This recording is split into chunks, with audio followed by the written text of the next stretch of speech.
When we say that a sinner is blind, oftentimes that is misinterpreted because we need to be very careful. If we're going to make statements like that, we need to explain them.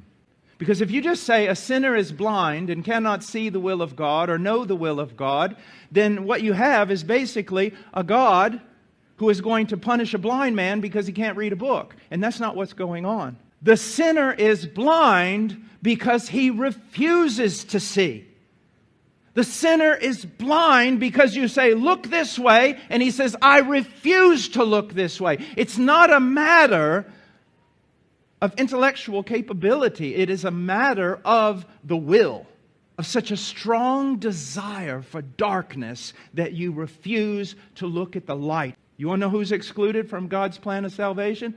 Those who exclude themselves, period.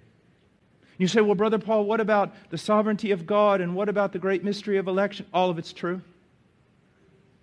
All of it's true. But I want you to know something.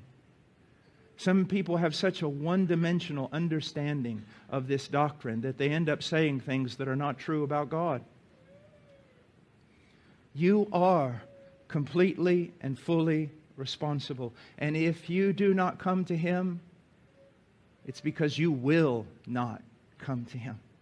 The only things that can hinder a person from complete and perfect salvation is their own arrogance, pride, independence, and desire for personal autonomy. That's it.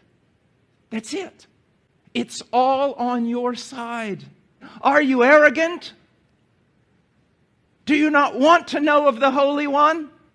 Are you self-righteous? You don't need Him because you in yourself are good?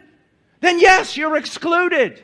But if you're sitting there going, I'm weak, I'm broken, I'm dirty, I have no hope, no help, it's for you.